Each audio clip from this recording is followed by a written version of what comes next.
Pessoal, boa noite. Começar uma live aqui com os historiadores Fábio Kio e o Luiz II. Só esperar eles entrarem aqui para a gente falar um pouco sobre assuntos relacionados ao atual mundo do jiu-jitsu.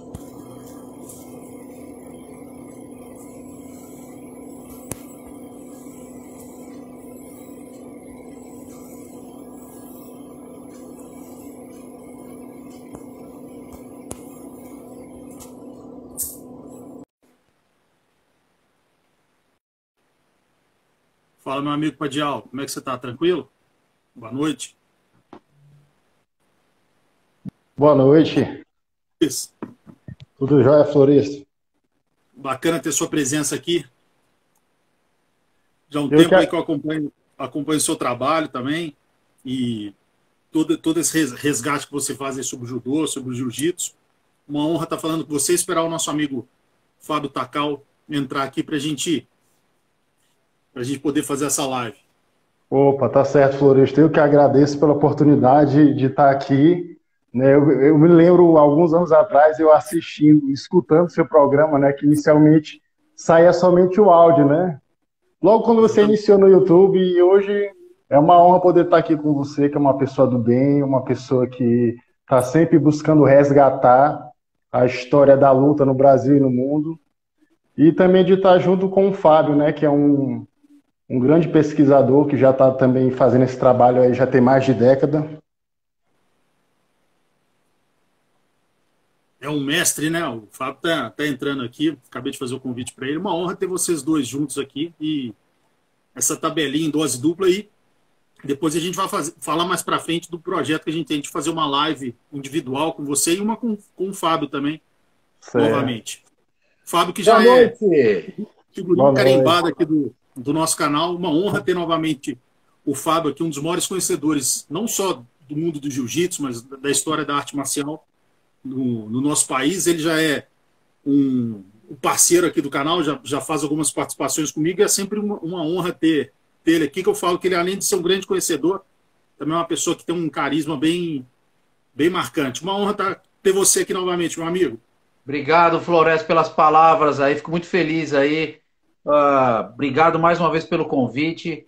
Canal MMA Debate, hoje eu acho que é o canal que mais tem entrevista com todos os ícones aí da luta, né? Vale tudo, MMA, jiu-jitsu, capoeira.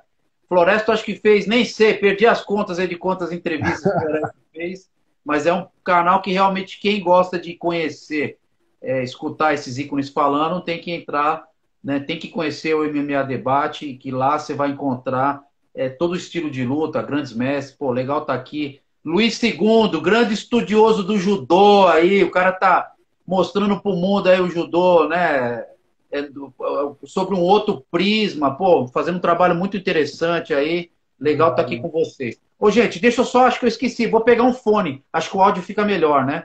Me dá um minutinho, vou pegar um fone aqui, peraí. Tá ok. Tranquilo. E, Luiz, falando nisso, você faz uma live lá no canal da Mata, né? Que é do Pedro, da Mata Leão. E é bem interessante também, uma forma de você falar sobre esse projeto. E amanhã mesmo já tem uma live, né? Fala um pouco pra gente, o pessoal que gosta de arte marcial, é um programa bem interessante. Tem você, o Pedro, o outro rapaz, eu esqueci o nome dele, mas... É o Diego Colino. Fala um pouco desse programa, que é um programa muito bom. Eu já vi os 2 episódios, é bem a dinâmica que vocês fazem ali. Fala um pouco desse programa. Na verdade, isso é um projeto do Pedro, fez um convite para mim, para o Diego Colino. O Diego Colino é outro pesquisador, inclusive ele tem um livro já conhecido, A Visão Antropológica do Jiu-Jitsu Brasileiro. O Diego é um escritor, pesquisador, e tem o Pedro, da Mata Leão, que chamou a gente para fazer esse trabalho diferente. No caso, são 3 pontos de vista sobre o jiu-jitsu, ou cenário competitivo, e a gente coloca a pauta para o público escolher. Então, a gente já rodou 2 programas, que são todas as terças-feiras, no canal da Mata Leão, né? E devido ao imprevisto, ele foi alterado essa semana, vai acontecer amanhã, às 10 horas da noite. São 40 minutos, algo bem dinâmico, né? Ali há bastante divergência de pensamento, mas é bom que o saldo ali é positivo, né? A gente mostrar 3 visões de 3 pessoas que têm uma visão diferente do esporte. E bom pessoal também se inscrever no canal da Mata, né? Então, o pessoal do YouTube que tiver, quando eu colocar no YouTube, se inscreva no canal da Mata, para quem gosta aí de jiu-jitsu e principalmente temas mais atuais. E também falar, antes da gente começar, né, parabenizar, aproveitar que o nosso amigo Sandro Padial está aqui na live também. Parabenizar. Sandro aí, esse Sandro aí. Parabenizar o Fábio, desse excepcional documentário que teve agora do grande Marcelo Bering, em que foi uma dupla, né? O Sandro e o Fábio, na produção, fizeram esse trabalho maravilhoso e gostaria, aqui em público, de parabenizar. E quem estiver assistindo aqui ou assistindo pelo YouTube, quando eu colocar no YouTube, entra no canal do Padial, se inscreva no canal e assista. Realmente é uma obra muito bem feita e parabéns para você, novamente, Fábio. Pô, obrigado, Floresto. Realmente esse documentário foi uma obra em conjunto com o meu grande amigo, né, o Sandro Padial, que me ajuda na pesquisa, né, pô, estamos sempre juntos. E, obviamente, que eu também tenho que falar do Fernando Yamazaki, que ajudou a gente a viabilizar esse documentário, né, Fernando Yamazaki, o Mário Yamazaki também, que são alunos direto do Marcelo Bering, o grande mestre Flávio Bering, que foi aluno dele também, da Branca Azul. Então, foi um documentário, quem gosta, né, de conhecer realmente esses ícones, né, do jiu-jitsu, falando de um cara que eles admiram, que é o Marcelo Bering, vão encontrar depoimentos emocionantes lá, depoimentos fortes. O documentário ele ficou um pouco extenso, né? Óbvio que ele vale a pena ser visto em várias vezes. Só que eu já vou fazer um spoiler aqui. Eu e o Sandro, a gente vai fazer umas edições de partes bem curtas, né? Com depoimentos bem marcantes desse documentário, para uma pessoa que quer ver. Eu quero ver 10 minutos, quero ver 5 minutos. Já a gente vai fazer, vai soltar aos poucos aí. As pílulas, né? Essas pílulas. Aí se Luiz II tem a palavra certa, é isso aí. E espero que vocês gostem do documentário. É isso aí. E na hora que a gente fala, o Padial sai aí. Perdeu o Padial. Agora ele... Esse Sandro... Ah, louco. Não, mas eu queria deixar os parabéns também para você, Fábio, para o Sandro também. Inclusive, eu até citei no programa lá, Sem Pano, para o nosso amigo Floresto, que o trabalho de vocês é um trabalho importante. Por quê? Hoje em dia, você melhor do que eu sabe disso, que você é um dos pioneiros, a gente busca em acervo de Biblioteca Nacional, em sebo, a gente faz a pesquisa de campo em busca de jornais que não foram digitalizados, né, do que foi registrado no passado. Essa galera do futuro vai ter algo mastigado, registrado visualmente, né, que é esse trabalho que vocês colocam, disponibilizam no YouTube, que é o trabalho de você, do Sandro, do Floresto também, que vocês tiveram o prazer e a honra de entrevistar a quantidade de gente que foi testemunha ocular, né, de tudo isso que aconteceu no Vale Tudo, no Jiu-Jitsu. E, mais uma vez, parabéns vocês, né, eu gostei muito do documentário, muito emocionante e valeu. Valeu, Luiz. Ó, o Bruno tá aí também, Bruno Schindler, hein? Tá assistindo nós aí também, grande Bruno. Aí, Padial, você que estava ouvindo Beatles, então foi por uma boa causa aí, ó. Depois você dá uma olhada naquele relógio de parede ali. Ele fica doido. O Padial fica doido. Falar com o pessoal aqui, que eu já fiz uma live extensa, principalmente com o Fábio, para quem quiser saber sobre a história, a origem da arte marcial no Brasil, enfim. É só entrar no YouTube, canal MMA Debate, escrever Fábio Kiel, ou Fábio Kiel Takal, ou Fábio Takal, não me lembro como é que eu coloquei, que é uma aula extensa, com 3 horas de live, com certeza foi a live mais longa que ele fez, talvez na história dele no YouTube. Ali ele conta minuciosamente. Então hoje a gente, ao invés de pegar esse tema, pegar a história do jiu-jitsu, a história da arte marcial, a gente vai fazer sobre temas mais atuais e já fiz o convite inbox para o Fábio para a gente pegar uma personalidade da arte marcial que ele vai escolher e a gente vai fazer, se Deus quiser, ainda durante esse mês, um programa especial sobre uma personalidade histórica e com o Luiz II também, já estou alinhando com ele inbox, da gente pegar uma estrela da história da arte marcial do passado e fazer um programa especial. Então vocês não percam, hein, que até o final do mês a gente vai fazer um sobre o jiu-jitsu antigo, enfim, sobre o judô. Só que hoje a gente vai falar sobre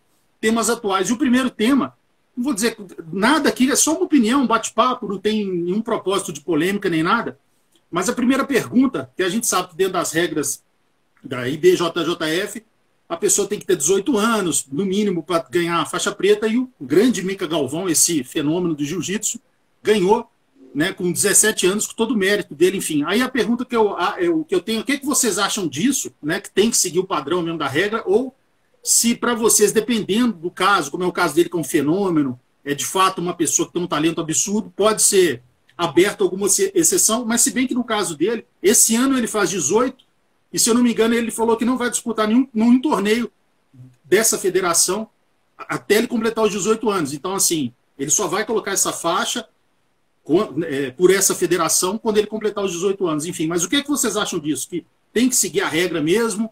Ou pode existir alguma exceção, dependendo do caso? Aí vocês decidem quem começa. O Luiz, segunda no nome, mas eu quero que ele comece, pô. Vixe. Tá ok, então. Vou começar. Eu gosto bastante de usar outros exemplos, né, para fazer uma analogia.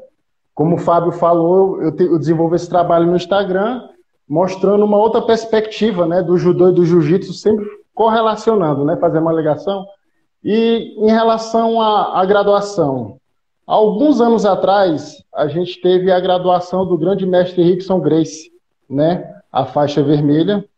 Ele foi graduado pelo irmão dele mais velho, o mestre Horion, e o mestre Rickson, no momento, ele ficou naquele conflito, mas posteriormente ele disse, por uma questão de exemplo, e por uma questão que ele está levantando uma bandeira, né, o jiu-jitsu, ele iria guardar a faixa e usar daqui a alguns anos, quando ele tivesse... Opa, falhou?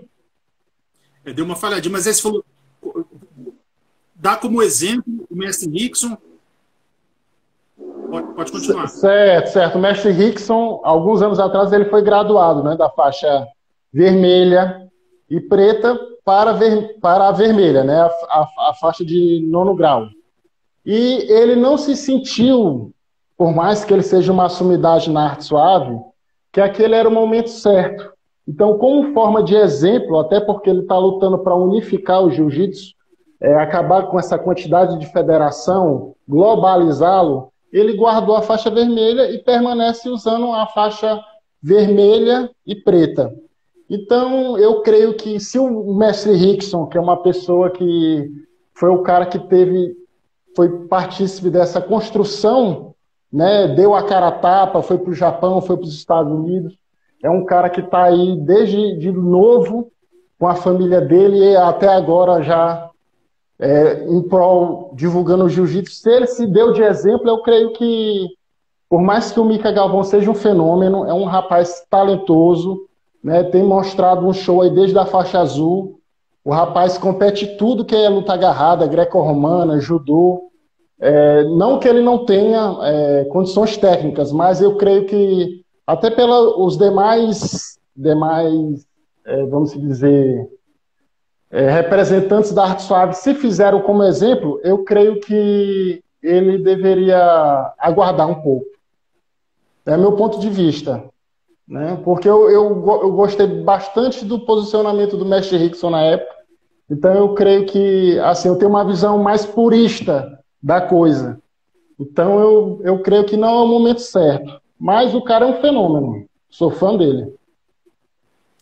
Legal, ó, só dar um salve aí pro meu aluno Marquinhos Zunta, acabou de entrar, César Vermelho, César Oliveira, pessoal do Pitbull aí também tá mesclando com o jiu-jitsu e aquela coisa, pô, legal, essa interação aí.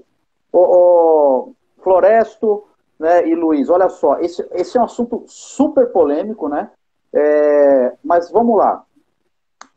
Primeiro ponto que eu gostaria de deixar claro é que não existem dúvidas nenhuma, eu tenho certeza disso, de qualquer praticante, principalmente os praticantes, tá, de jiu-jitsu, ou não praticantes, ou apreciadores, a pessoa nem precisa nem praticar, tá? Não existem dúvidas que o Mica Galvão talvez seja o maior fenômeno, não digo na questão de precocidade, né, onde eu quero chegar, de um cara tão jovem saber ter essa qualidade técnica, né, esse conhecimento técnico aplicado que ele tem. Eu não me lembro, tá, na história do jiu-jitsu, uma precocidade, né, quer dizer, um cara tão jovem ter um nível de jiu-jitsu tão alto, isso eu já estou falando que ele está competindo com adulto, né? Eu não estou nem falando da idade dele, eu estou falando de competição com adulto. Eu tenho sérias dúvidas hoje de quem poderia enfrentar esse garoto, estou falando na idade adulta, eu não estou falando na idade dele não, tá? Então, realmente, ele é um fenômeno, não tem como questionar, tá, a qualidade técnica e competitiva dele, tá? Ele está realmente num crescimento de rendimento esportivo exponencial. Tá? Eu não me lembro realmente de ninguém que fosse tão eficaz em competições quanto esse garoto. Né? Ele é realmente um fenômeno. Ponto. Isso aí eu acho que não restam dúvidas. Tá? Agora, uma coisa precisa ser lembrada. O Luiz falou aí da questão do Rickson, né? Querer segurar a graduação dele. Só que isso é um conflito também, que eu vou só dar algumas pitadas aqui. O próprio Rickson, tá? O próprio Rickson... Perdão, Fábio, perdão. Mas você gostou da analogia? São casos diferentes, mas que dentro da atualidade. Totalmente. Mas você vê, Luiz, foi interessante você falar isso aí. Você vê como o assunto é complexo. Muita gente criticou, outros apoiaram o Rickson, mas a questão é uma só. O próprio Rickson, ele fez uma outra federação.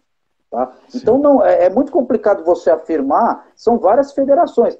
Se falar, mas o Rickson respeitou, pera um pouquinho, ele está respeitando a federação dele. Mas não se esqueçam que existe ainda, está ativa ainda, a primeira federação de jiu-jitsu fundada, que começou em 67, né?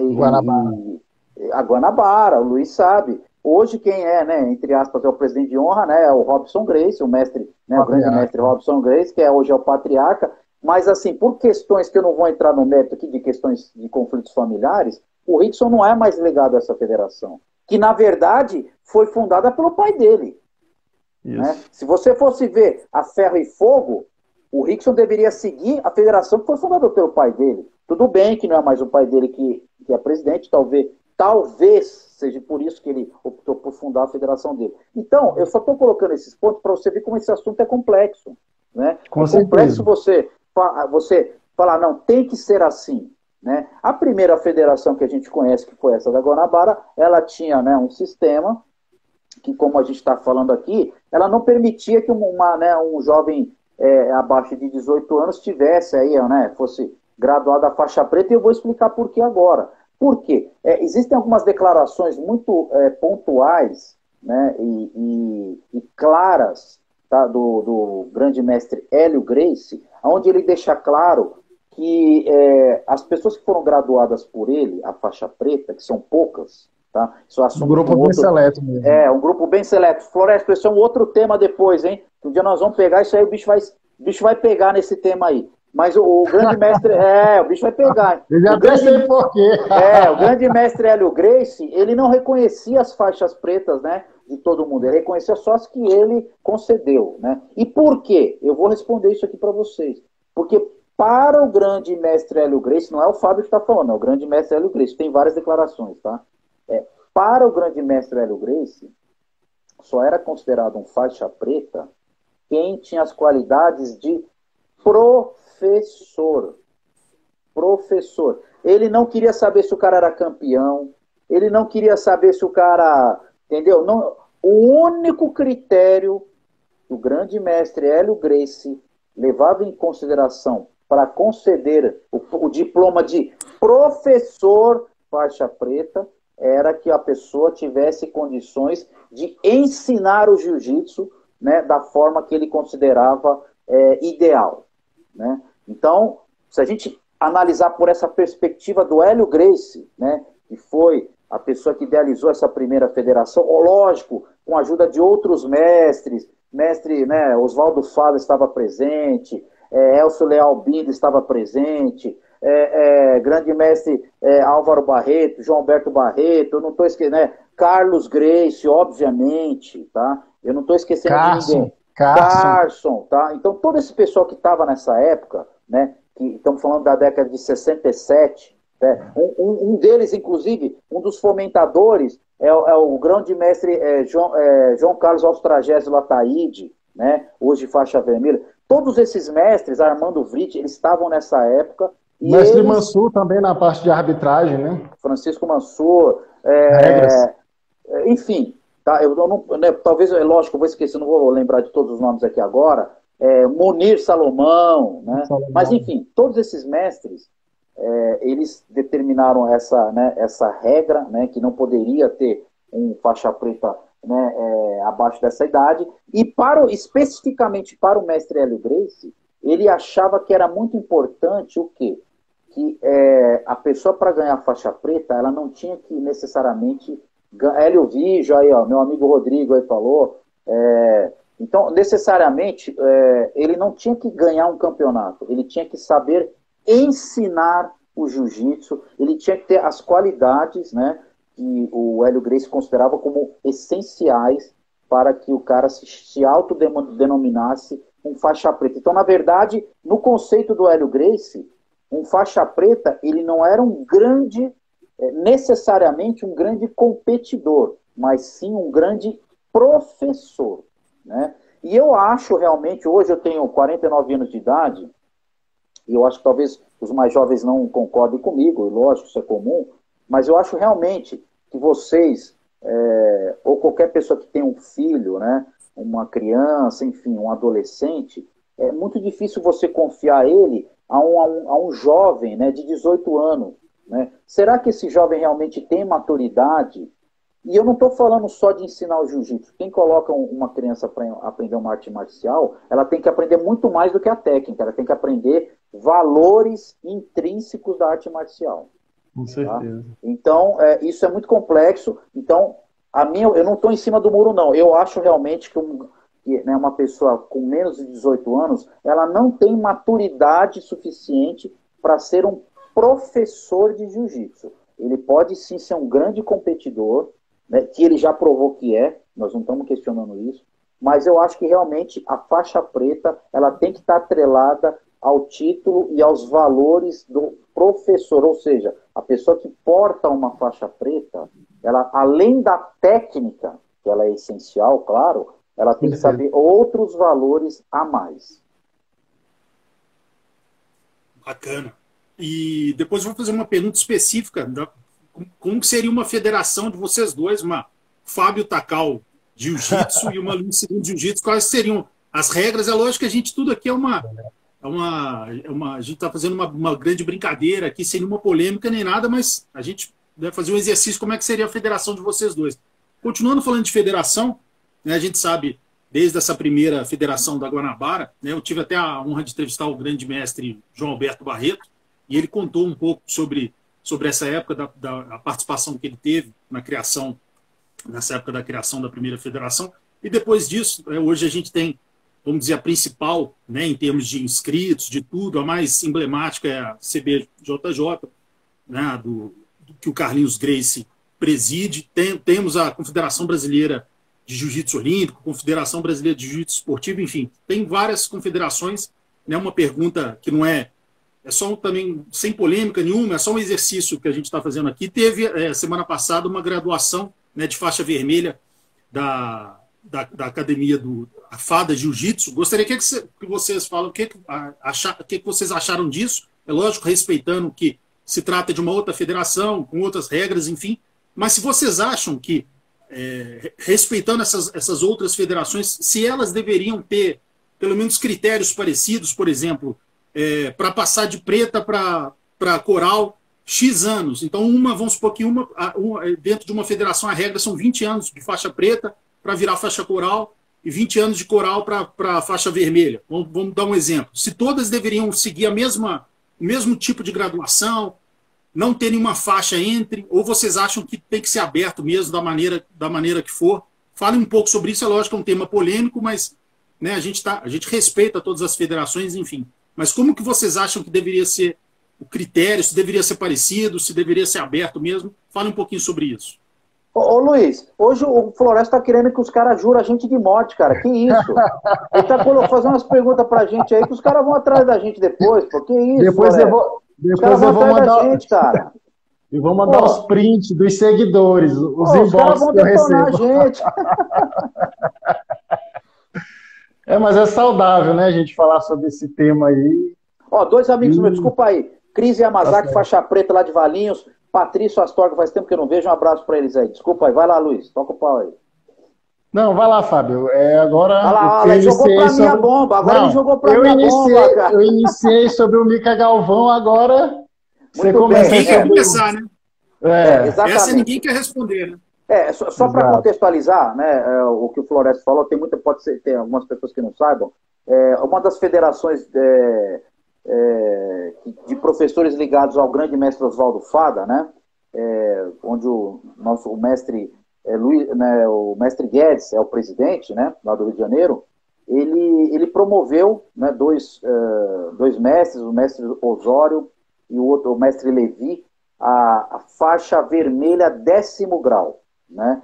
Que inclusive foi uma faixa um pouco diferenciada, ela é branca, uma faixa muito bonita, e tem vermelho nas bordas, enfim. E a gente sabe que na federação do Carlinhos, né, Grace, na federação do Robson Grace, na federação do Moisés Murad, não existe, não é possível que nenhum mestre chegue ao 10º grau, né? O máximo seria o 9º grau da faixa vermelha. E essa federação do mestre Guedes inovou e deu o 10º grau para 2 mestres antigos lá que eles tinham, que é o mestre Osório e o mestre Levi. Bom, esse é o contexto, tá? O que acontece? Como eu acabei de falar na primeira pergunta, eu acho que cabe aos outros praticantes se filiarem às federações que acham mais conveniente, que agradem mais, que lhe agradem mais. Tá? Então, esse é o primeiro ponto que talvez responde a todas as perguntas. Tá?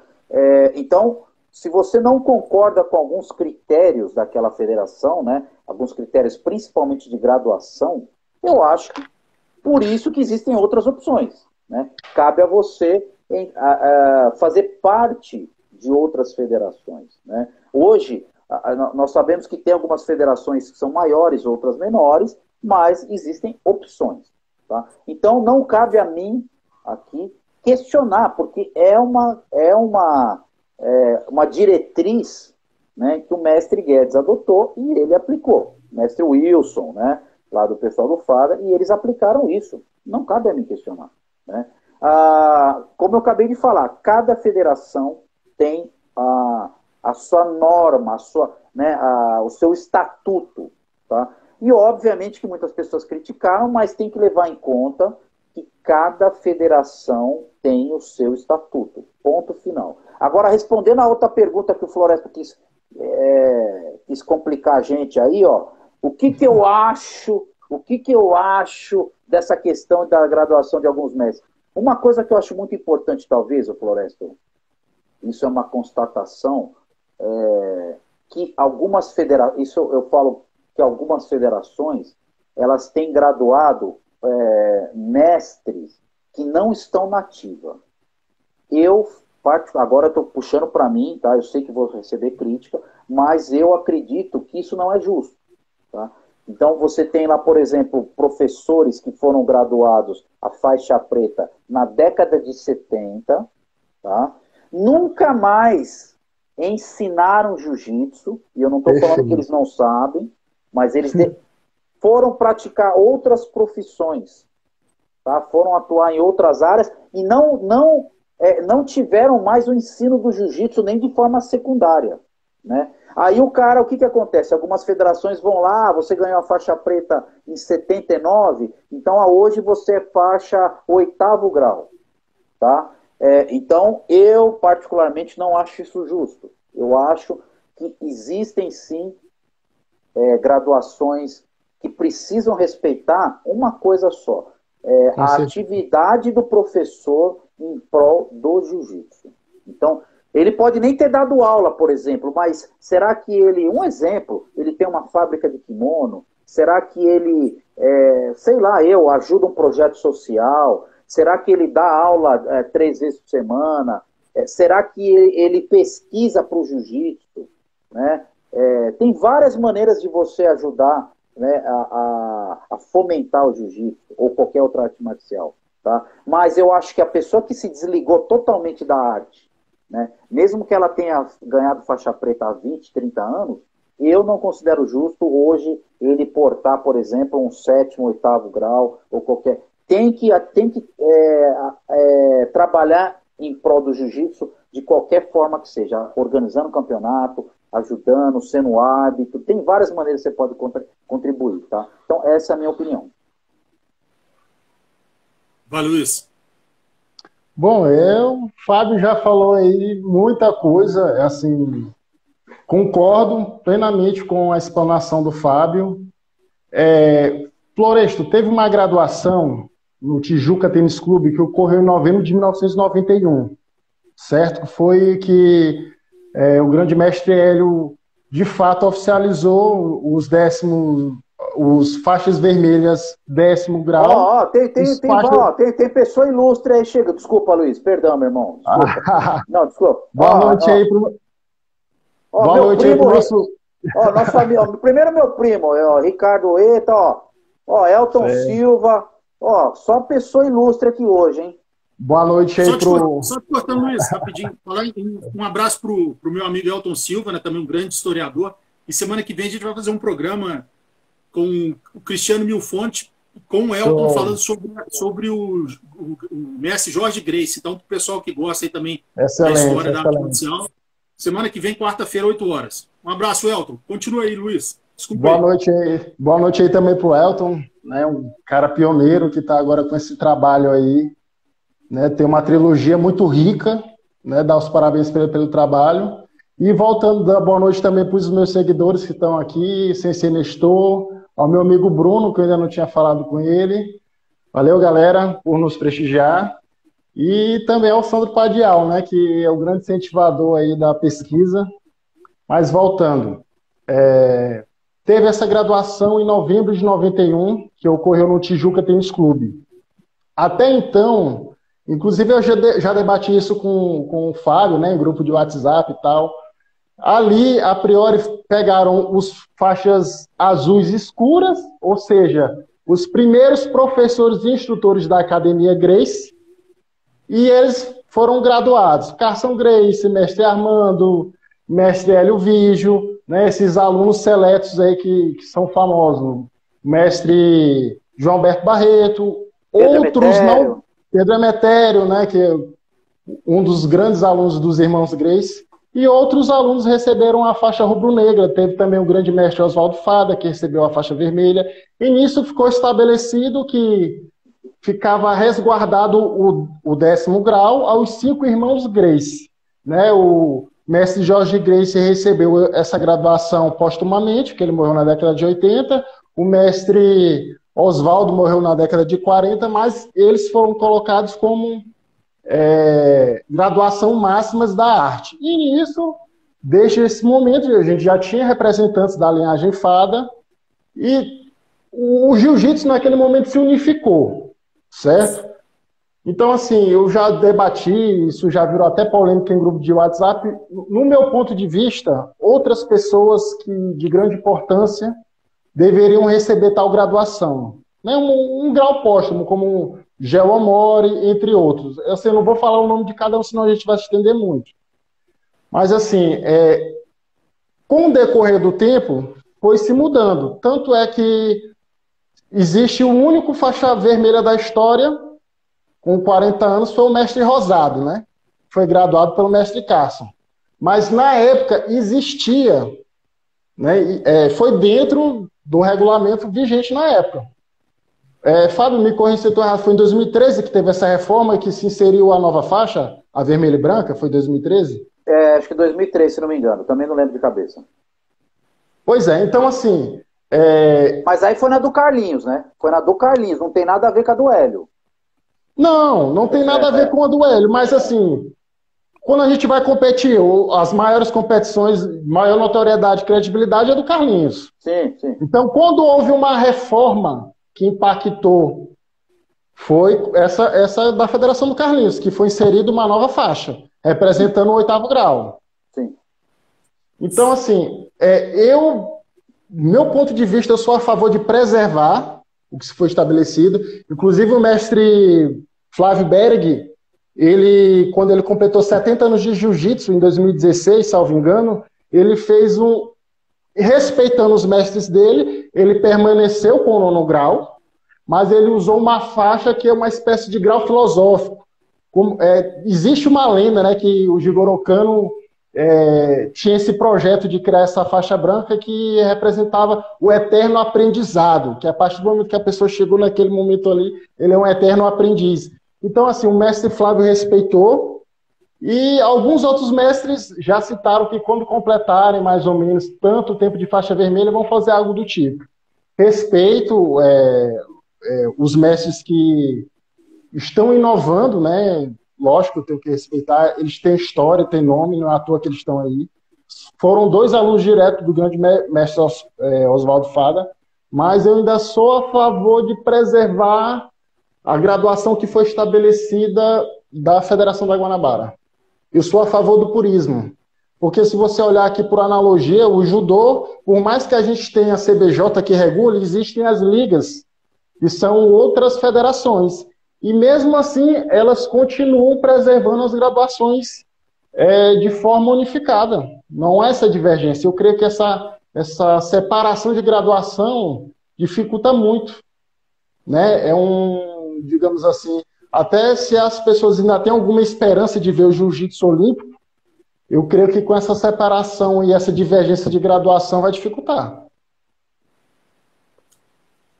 Bacana, mandar um abraço também para o Fábio Cavalheiro, né? Sempre está aqui também, um amante também das artes marciais, do jiu-jitsu, está sempre aqui com a gente. E o advogado Rodrigo Saco também é um entusiasta das artes marciais, ele sempre está presente em todas as lives, profundo conhecedor também da história das artes marciais. Agora, já que eu gostei muito das 2 respostas, né? Eu achei muito interessante a resposta do Fábio, que ele até acabou já dizendo um critério que ele faria, que ele acha interessante, que é da pessoa continuar, né, estando ligada de uma forma ou de outra, nem que seja com alguma coisa institucional, alguma coisa assim, de filantropia, enfim, ajudando o jiu-jitsu. Então, aquela pergunta hipotética, lembrando que é tudo um exercício aqui hipotético.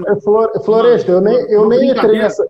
Certo, desculpa te interromper, mas eu nem dei continuidade nessa questão de requisitos necessários para se tornar um mestre. Mas, por exemplo, a gente não pode comparar um carro 2010, que foi daqui até o Japão, com um carro 2010, que foi do meu estado até o estado vizinho. Ou seja, o praticante da arte marcial ele vai ter uma quilometragem. Então, isso que o Fábio citou, esse exemplo, teve muitos praticantes que já eram graduados, que quando teve o boom do UFC em 1993, e teve, assim, o jiu-jitsu começou virar aquela coqueluche, porque antigamente o praticante de jiu-jitsu ele não tinha perspectiva financeira. Então, quando o jiu-jitsu voltou, virou aquela coqueluche que a gente viu ali nos anos 90, que virou febre, então era interessante aquele praticante que já era graduado se tornar um mestre. Por quê? Maior graduação também tinha um retorno financeiro, tinha status. Né? Então, isso tudo que o Fábio falou é importante da gente deixar. Eu creio que o que é necessário para que um praticante se torne mestre seja todo o conjunto da obra. Se ele leciona, a quantidade de tempo que ele leciona, se ele tem, eu acho, outras artes marciais exigem desenvolvimento de projeto social, inclusive incentivo à pesquisa acadêmica, que é o que eu e o Fábio e o Elton também que estão lá fazemos. Então, isso tudo, eu creio que são requisitos importantes, a questão da filosofia do esporte, todo um currículo. Né? Você pode ver as exigências, como o Fábio falou do mestre Hélio, você olhar aquela cartilha que tinha na Academia Gracie, eles eram preocupados até com a higiene, com a unha, entendeu? Por mais que eles fornecessem o kimono limpo, tinha uma série de exigências. A disciplina, a assiduidade. Pronto, Floresta. Vamos... Bacana. Então, aproveitando esse complemento que você deu àquele primeiro pensamento do Fábio, né, em relação a alguns critérios que ele acha que deveria deveriam ser levados em conta, enfim, da pessoa continuar dentro do jiu-jitsu. Aí vamos criar aqui, hipoteticamente, uma Takao Jiu-Jitsu e uma Luiz II Jiu-Jitsu, duas federações. Se vocês pudessem...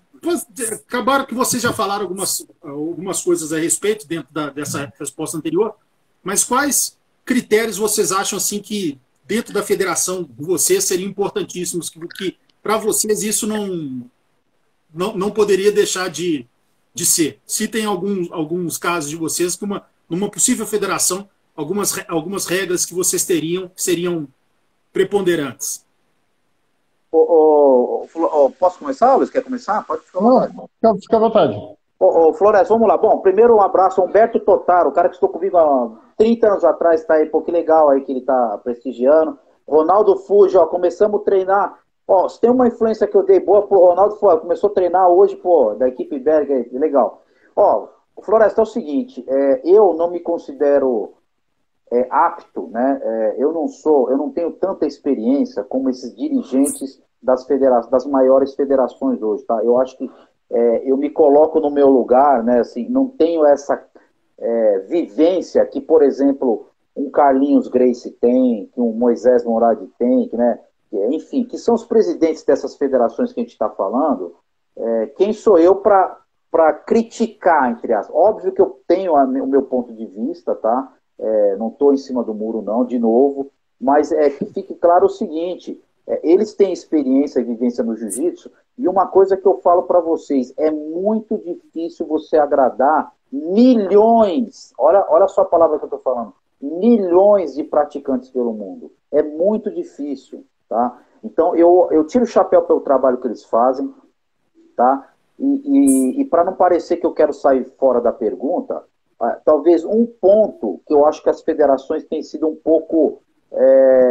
elas têm deixado passar um pouquinho despercebido, que é essa questão da análise, tá? De quesitos extra-esportivos. Tá? A impressão que eu tenho hoje é que as federações nada mais são do que empresas que organizam campeonato, e só. Tá? Isso eu acho, sim, que poderia ser revisto. Tá? Então,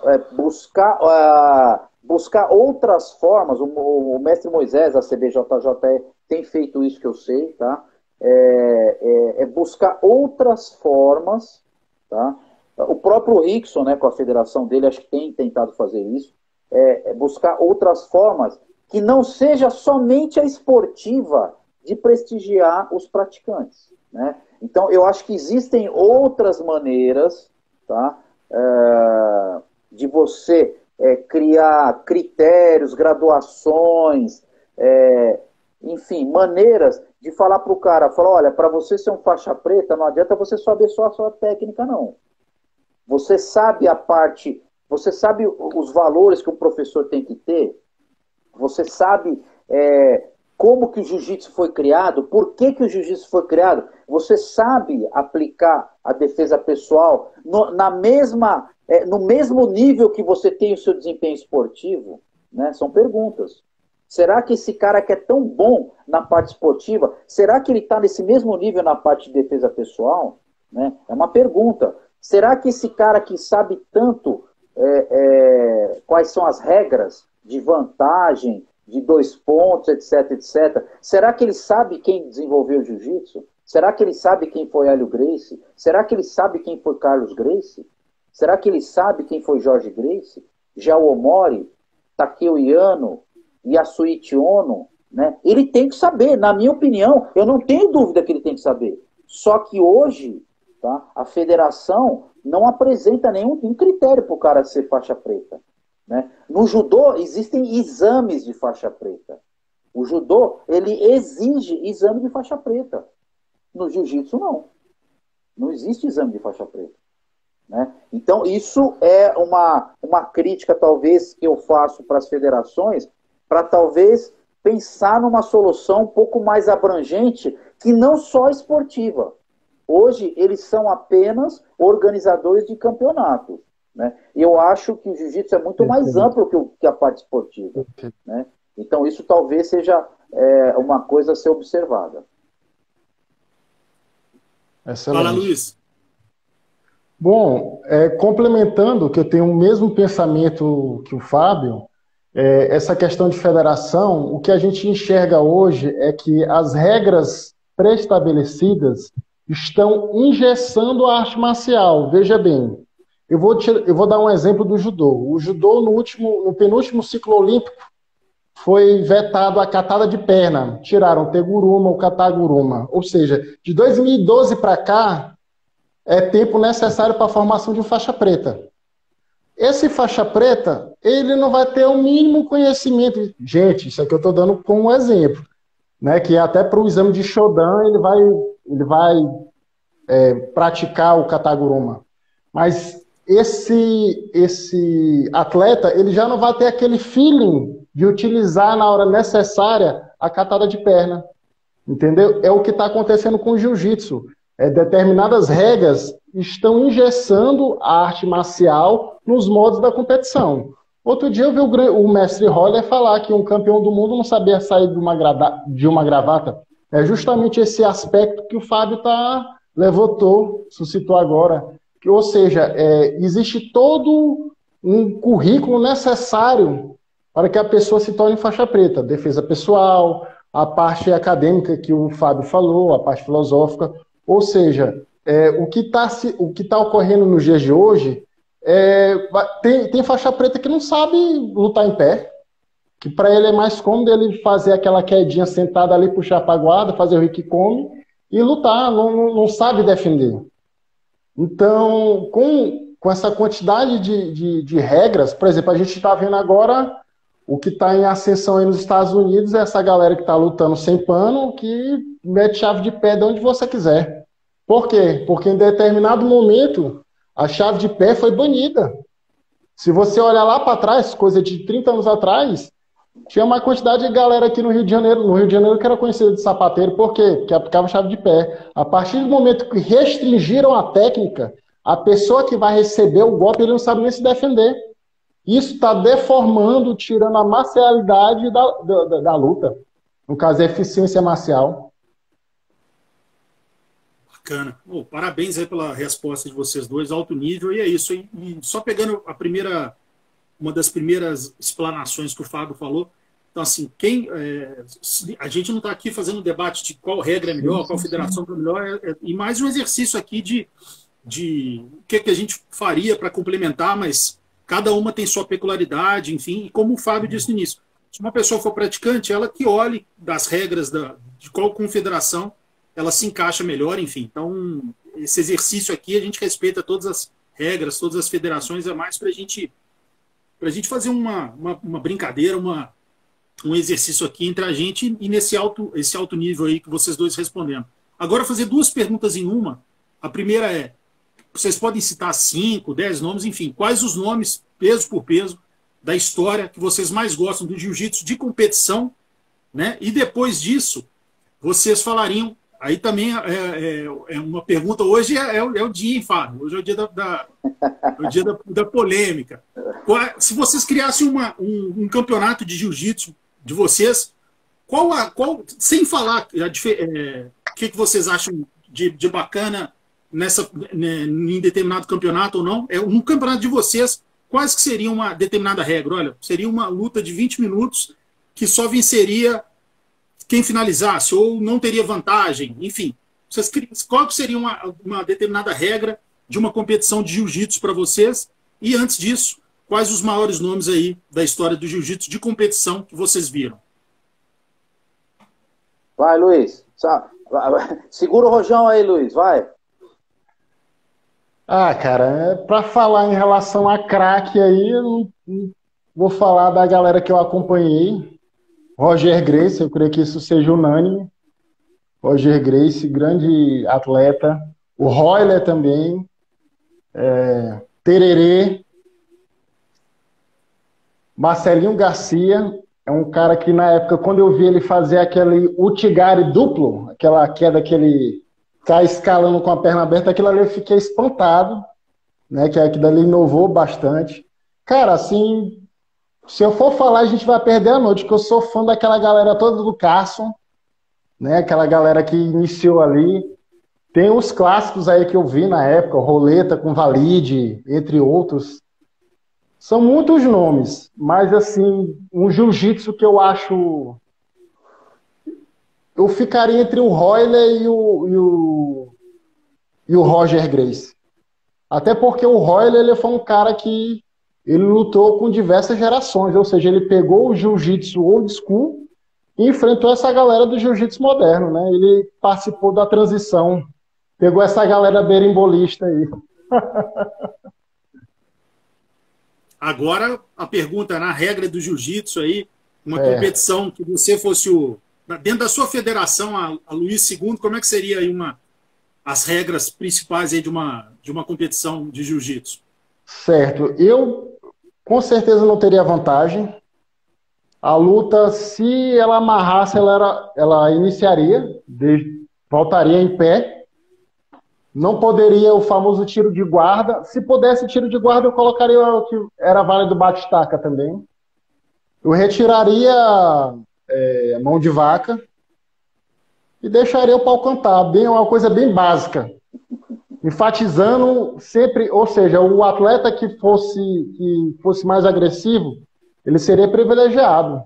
Se tivesse falta de combatividade, iniciaria. Porque hoje em dia o cara chega, faz uma vantagem, tá, uma pontuação, ele amarra a luta ali. Ele luta com um livro de regras debaixo do braço. Então, dependendo do Luiz, só te cortando o tempo aí, bate-estaca, falar taparia também, do Luiz o negócio era quase um vale-tudo aí já. Não, Floresta, assim, um evento que eu gostei... Tô brincando. Um evento que eu gostei... Um evento que eu gostei foi o Metamoris. Seria algo similar ao Metamoris. Eu achei um evento bem... Lembra bastante os primórdios. Seria algo mais ou menos naquele padrão. Exatamente. Ali a regra era vitória só por finalização mesmo, né? Isso. Ou desistência, né? Era bem bacana mesmo a regra, bem bacana. E teve cada clássico lá, né? As lutas, acho que de 30 minutos, uma coisa assim. Então... Sim. O Kron Gracie, o próprio clássico do Ryron Gracie contra o Galvão, que para mim aquilo ali foi uma aula de jiu-jitsu. Porque você vê o Ryron, ele é um executivo, um cara fino, longilíneo, com um cara lutando contra um cara que é um halterofilista. E o cara que estava em ascensão, aí, campeão de tudo, o Galvão, né? A quantidade de ADCC, o que ele já fez pelo jiu-jitsu. Então ali a gente viu a diferença de duas expressões do jiu-jitsu. Você vê que o Gracie ele foi mais inteligente, ele sobreviveu. No momento que ele ia botar, que ele cansou o adversário, ele ia para finalizar e a luta acabou. Mas foi algo bem interessante, eu gostei daquele formato. Vou mandar um abraço para o Marcelo Giltz, né, uma fera braba aí também das artes marciais, um grande... Gente finíssima, amigo da página aí, um abraço, Marcelo. E ele tá fazendo alguns seminários, enfim, acho que até no dia 25 de agosto, quem puder, siga aí Giltz BJJ aqui no Instagram e siga a página dele, enfim, e lá tem a data exata do seminário dele, imperdível, uma fera, esse sabe tudo. Agora você, Fábio, os lutadores e a sua regra. Floresto, os caras vão começar a gritar marmelada, cara. O Luiz já falou tudo que eu queria falar, cara. Ô, Luiz, acabou, podemos ir embora já, pô. Pô, a gente tem em algumas coisas a gente tem uma convergência muito grande, algumas não, mas o Luiz falou tudo que eu ia falar. Eu vou ser bem pontual. Se eu tiver que escolher um cara que foi o maior competidor da história, por vários motivos, para mim foi o Roger Gracie, inclusive pelos números. Tá? Os números também, eles reforçam essa minha preferência. Tá? Mas eu diria que o Roger, para mim, ele o Roger e o Royler também.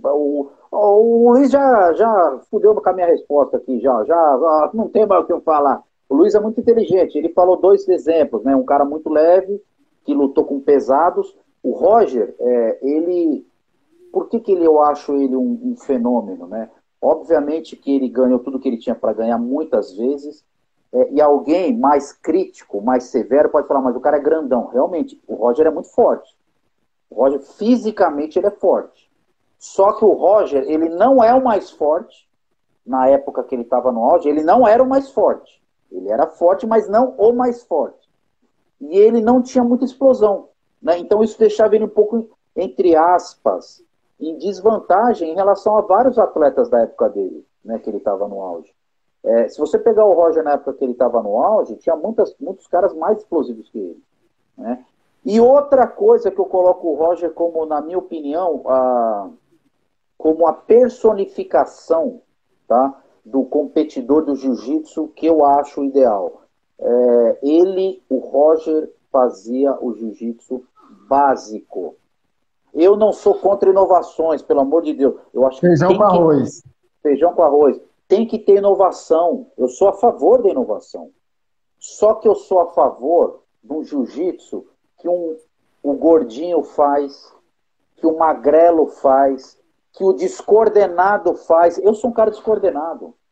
Mas o que o Roger fazia, eu sei fazer também. Eu não consigo dar berimbolo, tá? Igual os irmãos Miau. Eu não consigo dar berimbolo igual os meus irmãos Mendes. E eu não estou criticando, porque eu acho sensacional. Só que o que o Roger faz, qualquer ser humano é capaz de fazer. É derrubar, passar a guarda, montar, estrangular. Ou pegar as costas e estrangular, ou pegar uma chave de braço. Qualquer um faz. E todo mundo sabia o que ele ia fazer, só que ele ia lá e fazia. Isso para mim, é o jiu-jitsu na sua mais pura essência. Ele fazia com cara forte igual ele, com cara menos forte, com cara mais forte, e todo mundo sabia o que ele ia fazer, e durante 10 anos ele fez a mesma coisa e ganhou de todo mundo, né? Então é impossível a gente criticar ele, né? O Royler, idem, né? O Royler já tinha ele tinha um estilo um pouco mais competitivo, às vezes ele sabia jogar com a regra, né?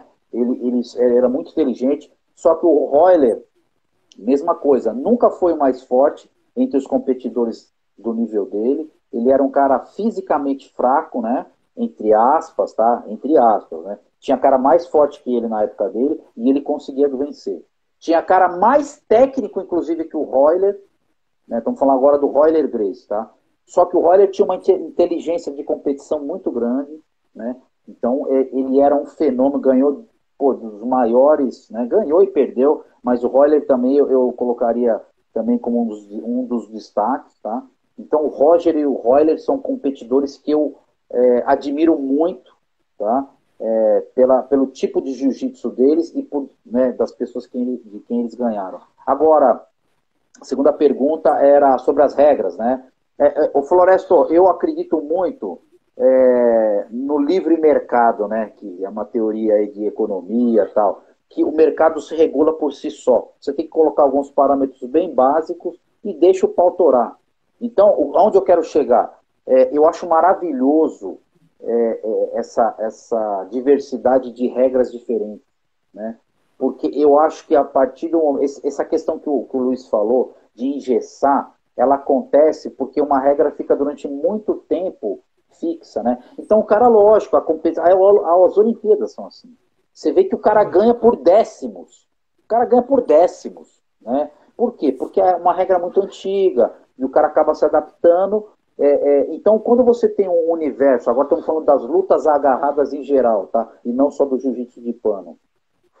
Quando você tem algumas regras que permitem chave de pé, aí permite chave de calcanhar, permite leg lock, a uma permite, outra não permite, a outra permite dar tapa de mão aberta, aí estamos falando de grappling já sem kimono, né? Eu acho que é maravilhoso isso para o jiu-jitsu, tá?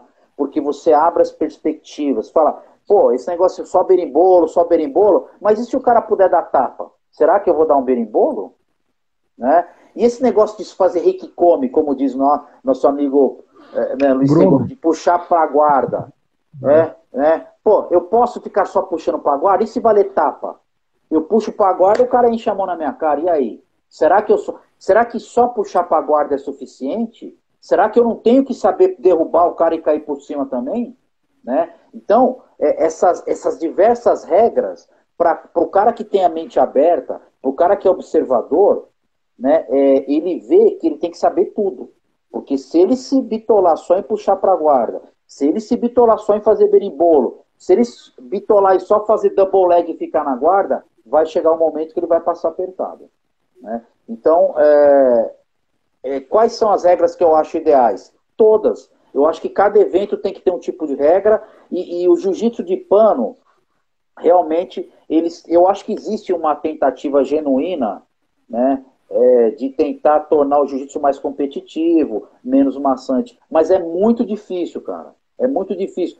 Quando a competição chega em alto nível, sempre vai ser decidido no detalhe, tá? Então, eu gostaria só de deixar claro que eu sou crítico às federações, né? Algumas regras que realmente engessam e deixam o espetáculo chato, tá? Mas eu também reconheço que é muito difícil no alto nível, né, lá em cima, onde estão competidores parelhos, você criar uma regra para tornar o negócio divertido, para tornar o negócio empolgante. Por quê? Porque é uma competição acirrada, cara. É uma competição muito acirrada. Então, realmente vai se decidir nos detalhes, tá? Eu sinto que existe essa vontade das federações de tornar o jiu-jitsu mais empolgante, mas não é fácil, cara. Então, a melhor fórmula é o que acontece hoje no Mercado Livre, ou seja, vamos fazer a regra do Metamoris é a que eu mais gosto. Eu acho que que eu mais assisto. Só que, você tem que concordar que você vai fazer uma regra vai fazer um campeonato na regra do Metamoris, o campeonato tem que durar uma semana, cara. Não vai ter, só finalização, tem cara que é do mesmo. Você imagina, ficar vendo uma luta de 1 hora lá, os caras vão embora, ninguém vai fazer isso. Então, não é fácil você atender todas essas demandas. Eu acho que a melhor forma é o que existe hoje. Cada um faz sua regra, né? E isso força os competidores. Quero competir no kimono, tem que saber desse jeito. Quero competir no kimono, tem que saber do outro jeito. Então eu tiro o chapéu para quem? Para o competidor que participa de todas as competições. Esse cara é o mais completo. Pronto. Fábio, complementando, ou seja, a partir isso condiz com o que a gente falou anteriormente. A exigência da qualidade técnica na formação do faixa preta, que ele vai estar pronto para qualquer parada que aparecer. Mas o Florestan, há de convir comigo, que a gente, além de pesquisar, a gente é entusiasta, né? A gente é fã. Cara, o que é atrativo é tu ver algo dinâmico. Se a gente, tem luta de jiu-jitsu que tu vê, tu dá sono, cara. Fica aquele negócio amarrado lá, e nem monta nem sai de cima. Então isso também estraga, A gente quer um espetáculo ali. Por mais que tu diga que, se a gente for colocar só finalização, vai ficar uma semana, mas a gente vai ver assim, um buscando o tempo todo, que aquela ali é a maneira dele chegar ao objetivo que é a vitória. Só uma observação, que aí nós estamos falando de profissional, tá? Uma das maneiras, talvez, de resolver isso, o UFC já tentou, e eu acho que muito bem feito, tá? Ele pagava, né, para as melhores finalizações, ele pagava para os melhores... Isso aí estimula. Só que nós estamos falando já do profissional, né? No amador, eu acho que existem maneiras também de estimular isso, tá? Mas não é fácil, não é uma tarefa simples, tá? Realmente, quando a competição está lá em cima, acaba se tornando muito parelho. Uma observação só que eu queria fazer, Florestan, uma crítica também, o pessoal da federação tem que começar a prestar atenção no tamanho dos kimonos, hein? Daqui a pouco, cara, os kimonos vão ficar igual a Rash Guard, hein? Pelo amor de Deus, cara. Eu tô vendo os caras competir com os kimonos que vem no joelho, cara. O cara abaixa... o kimono só falta estourar na coxa do cara. Será que não tem um juiz lá que tá vendo? Esse kimono aí não pode não, meu filho. Não é o kimono do Pão de Coma. Que isso, cara? Os kimonos tá cada vez mais justo, cara. Ninguém consegue estrangular mais. Só precisa prestar atenção nisso aí, cara. Certo. Só complementando, Fábio, você falou de regra em algumas até de tapa. Se eu não me engano, o evento do Ed Bravo tem essa regra. O combate de jiu-jitsu. Isso mesmo. Isso aí, Florestan. Você sabe de tudo. E você falando sobre o Royler e o Roger, eu acho que em termos de jiu-jitsu de competição, eu também, lógico que é vocês que estão respondendo, enfim, mas você falou 2 nomes ali que eu sou muito fã. O Royler, principalmente, além do talento, aquela coisa toda, o fato dele ter pego 3 gerações diferentes. Então, assim, isso é um negócio que, além de as lutas dele no absoluto, aquela coisa toda, ganhando ou perdendo, né? Mas assim, ele encarou 3 gerações. E o Roger, depois do decacampeonato, ele dava a aula dele, se eu não me engano, a academia dele fica em Londres, né? Eu já tive a honra de entrevistá-lo. Isso. E o Bochecha estava em competição, disputando todos os campeonatos. Ele saiu da aposentadoria dele para fazer aquela luta, ou seja, não era o auge dele como competidor, né? Então, assim, aí ele foi e ganhou aquela luta que foi assim, ali eu acho que foi assim, para complementar mesmo, tirar qualquer dúvida sobre o legado dele como na minha visão, o maior da história do jiu-jitsu competição. Aí o pessoal está citando aqui o Tererê, aí tem vários, né? Assim, se a gente for falar que tem tantos talentos, Margarida, tinha um jiu-jitsu muito bonito, eu gostava muito de ver o jogo do Margarida também, enfim. Então, são vários. E agora já estamos caminhando para as perguntas finais, que hoje é uma live diferenciada, sem falar sobre a história do jiu-jitsu, mas, quero ou não, a gente falou sobre muito dela também dentro das respostas, como vocês falando sobre a primeira federação, em 67, enfim, na Guanabara. Agora vamos falar sobre um tema, né?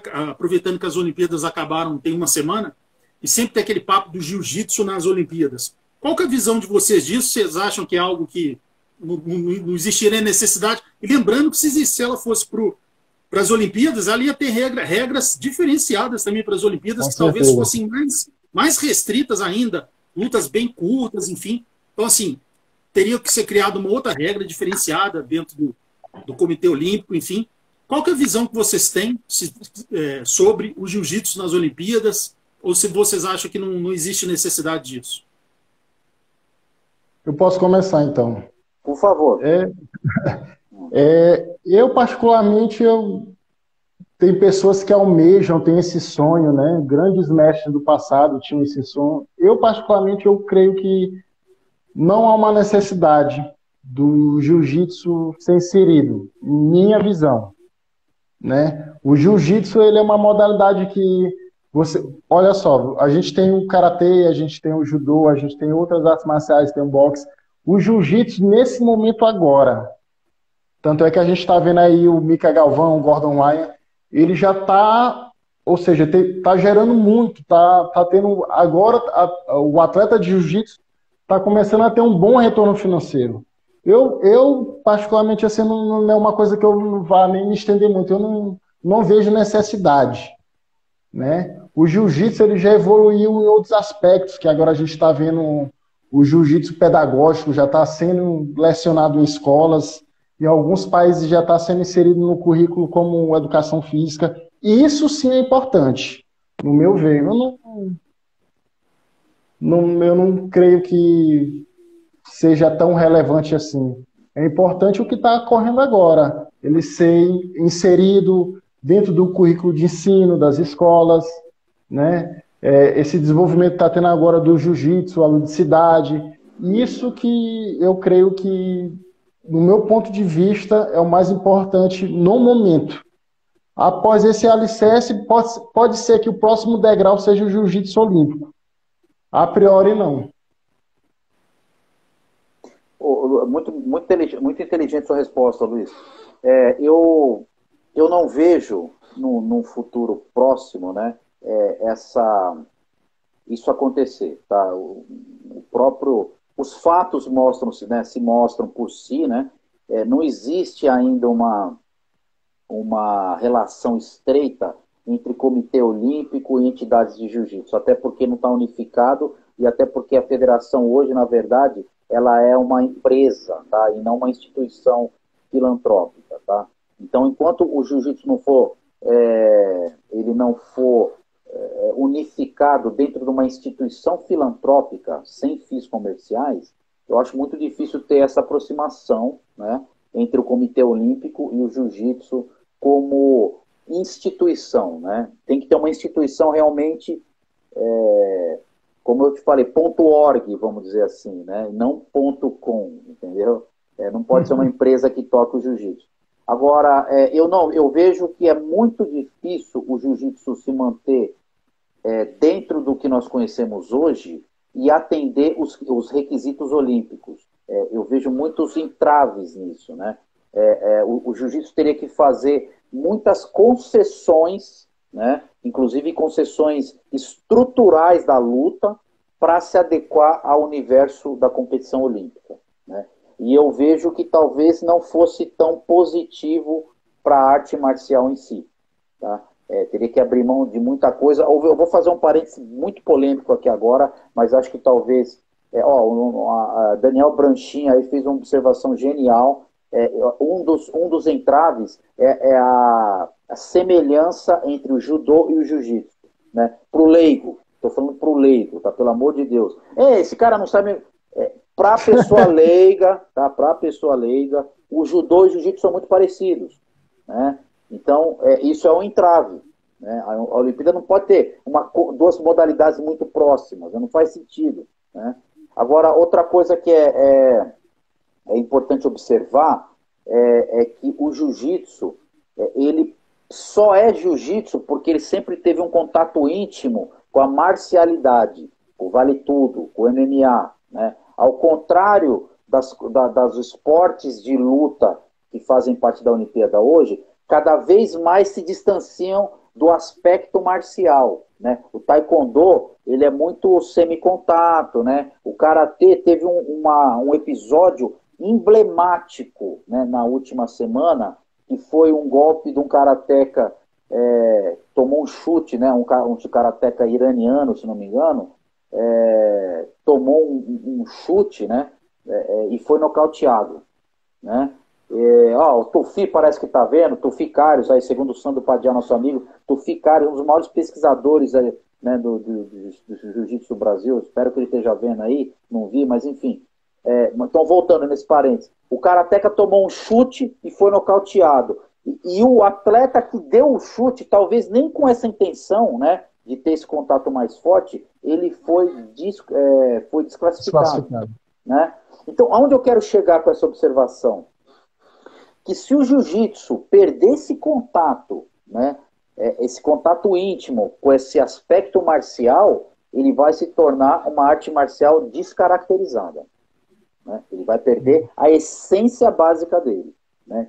E para você atender, né, na forma que existe hoje, os requisitos olímpicos, provavelmente isso vai ter que acontecer, né? Vão ter que ser, as regras vão ter que ser revistas, né?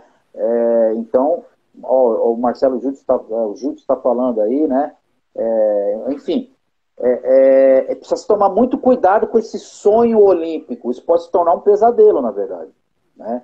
Eu não sei se o jiu-jitsu, se o caminho olímpico é o melhor caminho para o jiu-jitsu se tornar um esporte mais popular. Eu tenho dúvidas em relação a isso, né? Não tenho uma opinião muito bem formada, mas a única coisa que eu sei é que para o jiu-jitsu entrar nas Olimpíadas, ele vai ter que fazer sérias concessões no formato que ele tem hoje. Perfeito. Complementar alguma coisa, Luiz?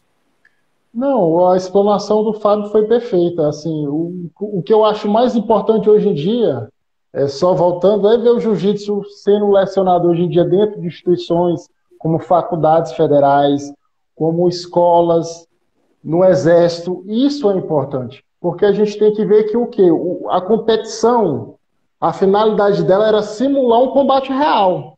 Lógico que com o decorrer do tempo foram se colocando regras para não virar carnificina.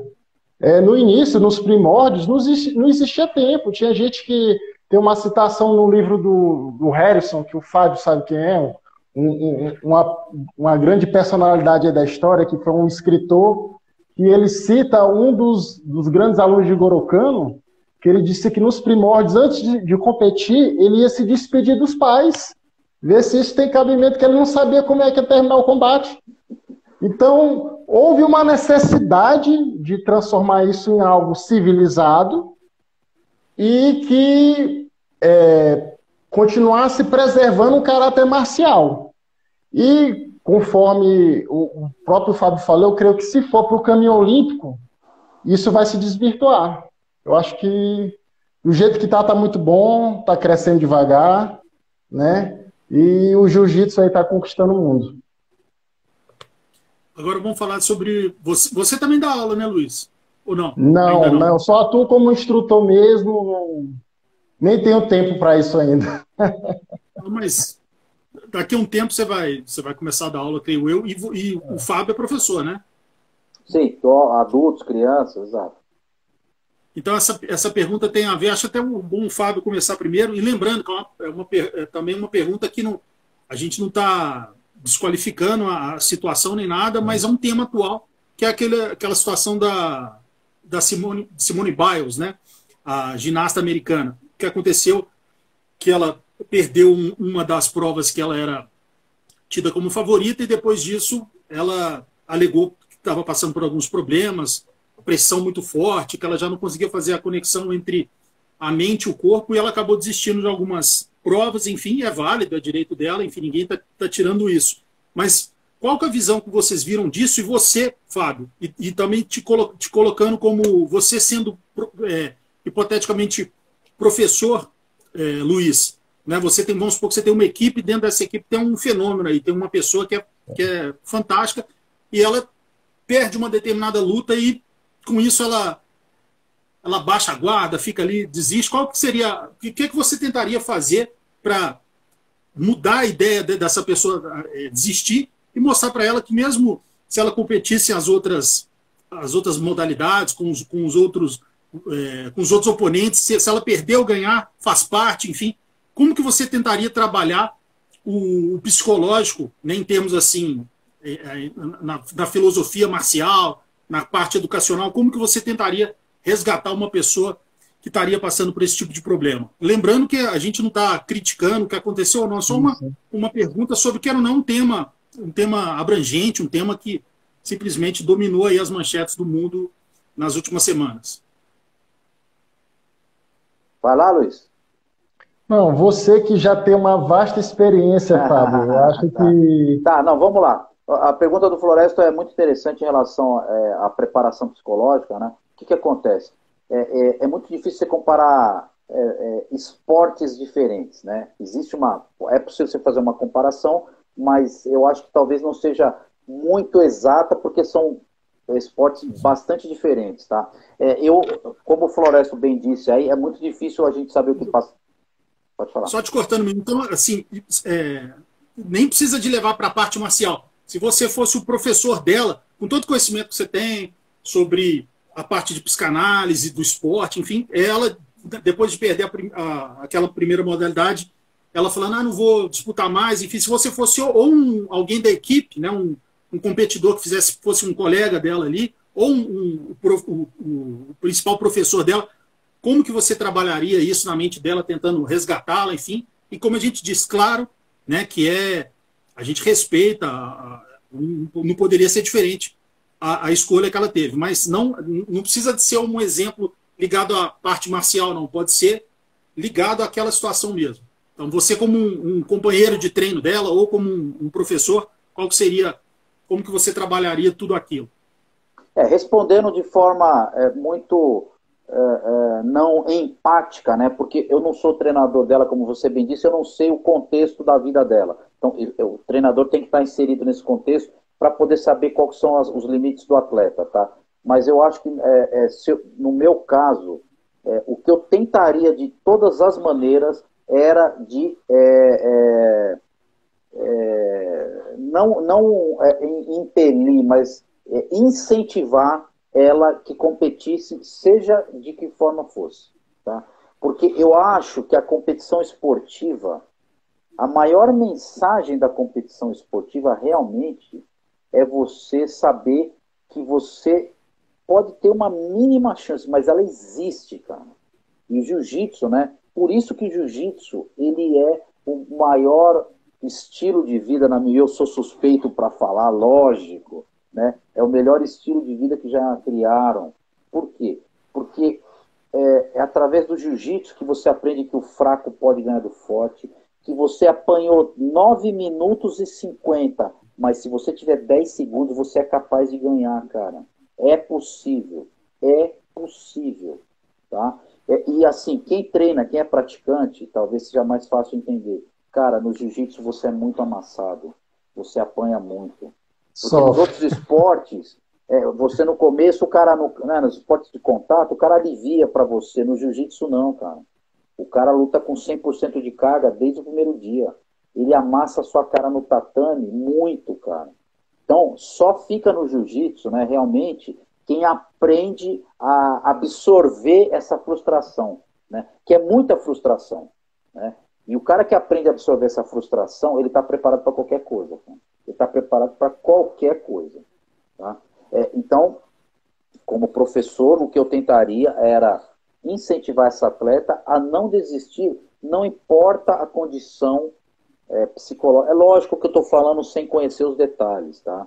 Mas sobre condições normais, né, condições normais, eu falo, olha, você tem que competir independente se você acha que vai ganhar ou não. Vai e faz o que você treinou para fazer. Ponto. Né? Eu acho que quando a situação se torna realmente a pressão muito grande, é possível acontecer, né, aquilo que aconteceu. Eu não estou criticando também, é muito difícil. Eu não estou ali inserido naquele contexto. Tá? Mas eu acho que o papel do professor, do técnico, desde que preservando a integridade do atleta, né, que é o ponto mais importante, se o atleta estiver íntegro fisicamente, se o atleta treinou para aquilo, o treinador tem que falar, vai lá e faz, mesmo que você fique em último lugar. Você não pode. O jiu-jitsu ensina a gente isso, cara. Eu acho que a maior lição do jiu-jitsu é essa. Não desistir jamais, cara. Você pode perder por 50-0 no campeonato. Perde por 50-0. Mas você não vai deixar de lutar, cara. Você vai lutar, vai perder por 50-0. Fala, mas não vou dar isso aqui de graça pro cara. Nem que eu cobrar 1 centavo. Eu vou cobrar do cara.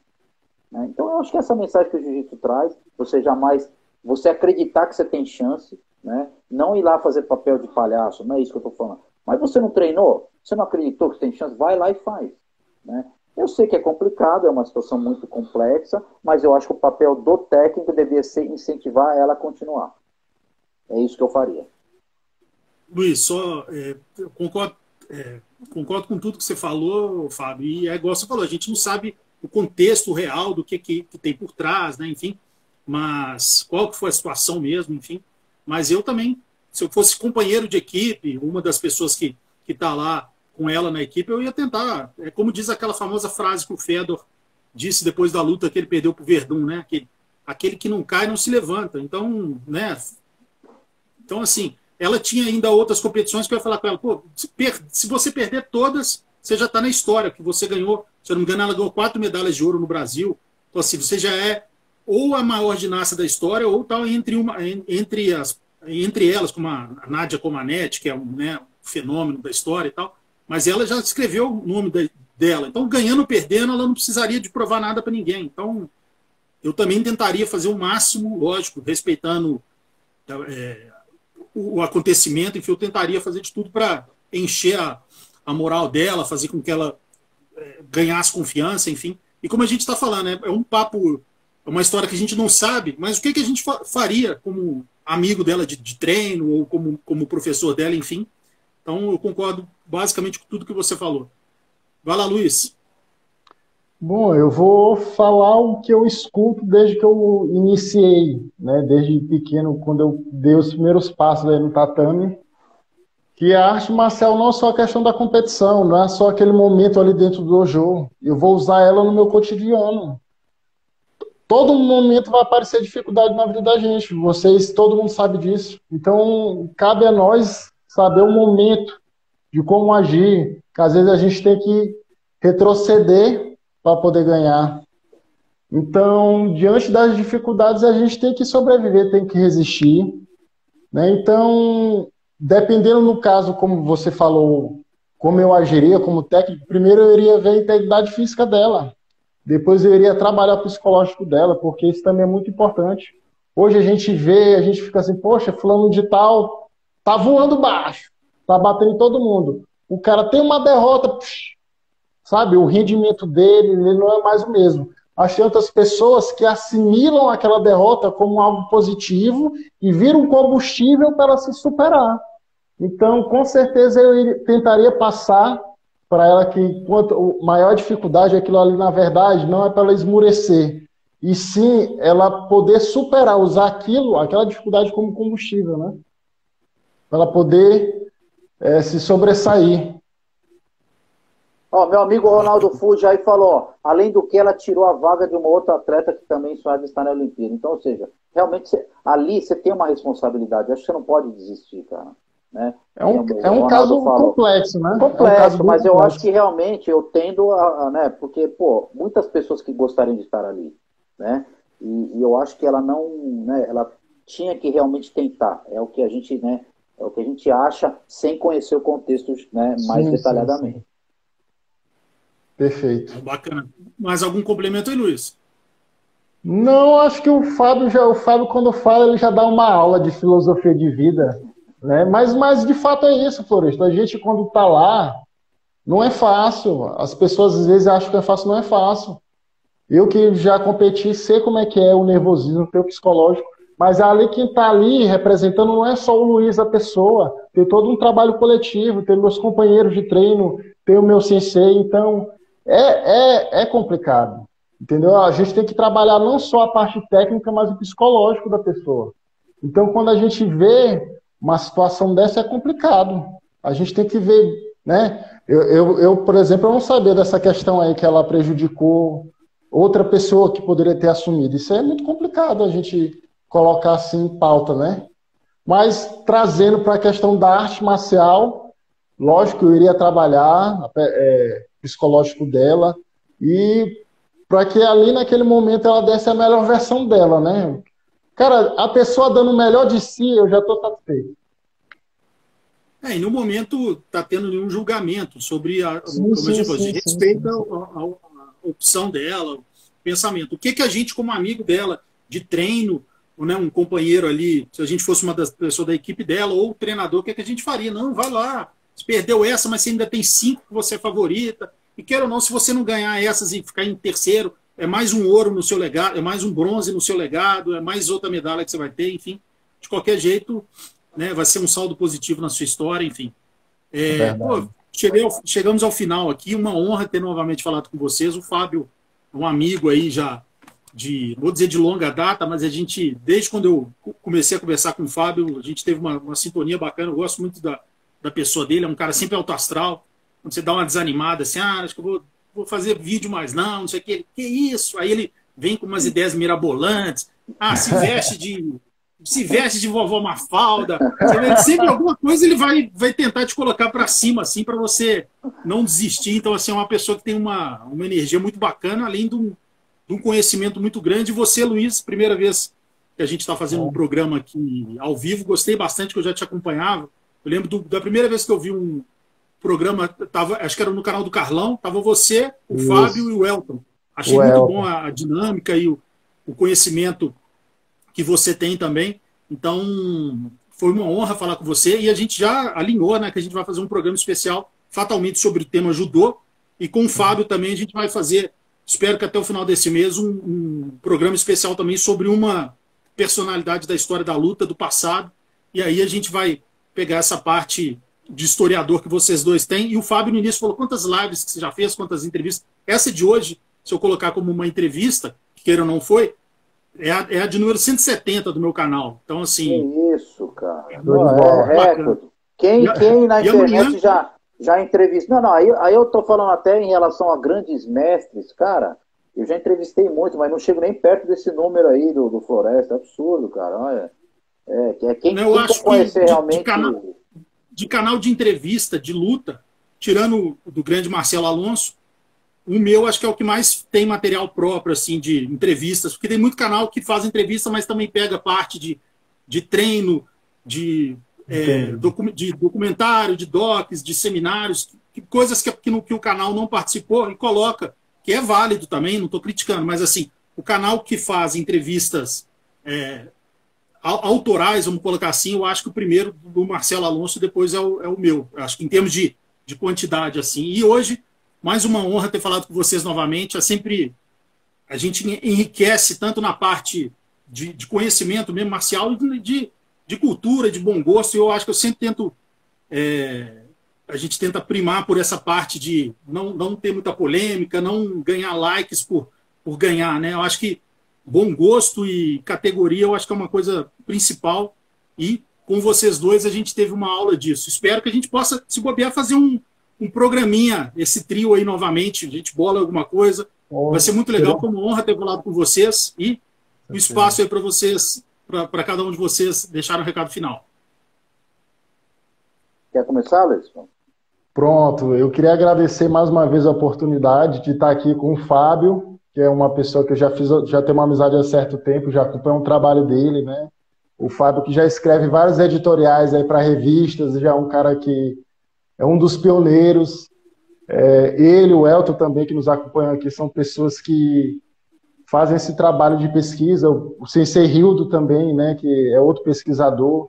E você, Floresto, que está abrindo esse espaço aqui no seu canal para os pesquisadores, né? Porque até então, eu acho que o Fábio foi o pioneiro, junto com o Sandro Padial. Ele também tem esse trabalho com o mestre Sérgio Malibu. Fora disso, você está dando essa oportunidade para a gente. O mestre Carlão Barreto também, né? Que teve aquele encontro, 3 visões diferentes, 3 pesquisadores. Foi uma honra ter participado aí com esses gigantes da pesquisa. E também eu queria mandar um abraço aí para os meus seguidores que acompanharam a gente, ao Bruno, que é outro colega também pesquisador, que tem um trabalho muito bonito sobre o Kosen Judô e a própria arqueologia do judô. Mandar um abraço para os meus companheiros lá de programa Sem Pano, o Diego e o Pedro, né, que amanhã a gente vai ter mais uma edição do programa. E é isso aí, quem quiser conhecer um pouquinho do meu trabalho, é só acompanhar na minha página no Instagram, @Origens do Jiu-Jitsu. Mais uma vez, obrigado. Forte abraço aí a todos. Legal, Luiz. Floresto, né, sem palavras aí para agradecer realmente esse convite, fico muito honrado. Já fiz realmente, como o Luiz falou, a gente já esteve debatendo, conversando sobre a história, isso é um prazer para a gente. Sigam aí o canal MMA Debate Oficial. Quem gosta de luta tem que conhecer as entrevistas, ver a informação direto das fontes de quem estava lá na formação da luta, do MMA, do Vale Tudo. Assista as entrevistas, são entrevistas muito interessantes. O trabalho do Segundo também tem esclarecido muita coisa sobre o judô, né? Siga no Instagram, eu vejo direto, é um negócio rápido. Eu gosto muito do estilo que o Luiz usa, que é rápido e, pô, são informações, cara, preciosas, cara. Então sigam lá. Eu faço vídeos eventualmente em vários canais, com meu amigo Sandro Padial, lógico, Padial Jiu-Jitsu. Quem quiser conhecer a história, entra lá, eu mostro bastante foto, vídeo. Com o mestre Sérgio Malibu também, entra no canal do Malibu, figuraça também, falo sempre de história com ele, numa forma bem divertida, entra lá, segue, e tamo aí, gente. Espero que na próxima conversa que eu vou ter com o Floresto, tenho certeza que a gente vai conversar logo, não vou dar spoiler, que ele não fica me jogando aí umas perguntas, né, que o pessoal, pô, né, fica me colocando aí em situações, mas é isso aí, a gente tá aqui realmente para tentar responder de uma forma mais cética e sem criar preconceitos ou julgamentos, né? São opiniões, né, baseadas na experiência que a gente tem dentro da luta, mas respeitando a opinião de cada um. É isso aí, Floresta. Muito obrigado. E para finalizar, o pessoal que tá assistindo aqui que vai assistir no YouTube, se inscreva no canal da Mata, né? Que é o canal do Pedro.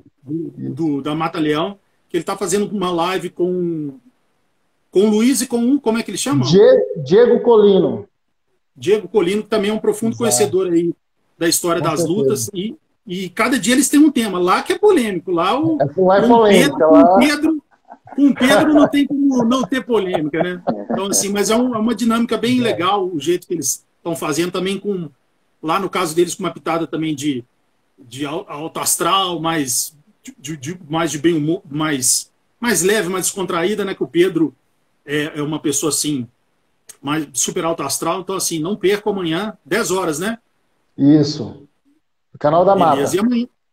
E amanhã eu vou entrevistar aqui o grande Marcelo Tigre, uma fera histórica. Nossa, esse é violento. Esse rapaz. Lenda viva. Esse é violento. E na sexta-feira eu vou entrevistar um dos maiores nomes da história da luta livre, né, esportiva, o grande, apesar do nome dele, ele é um grande Alexandre Pequeno, uma fera. Então, para quem gosta, né, guilhotina em todo mundo, a lenda aí, do Chotô, a lenda da guilhotina. Isso aí. Então, obrigado novamente, gente. Fiquem com Deus.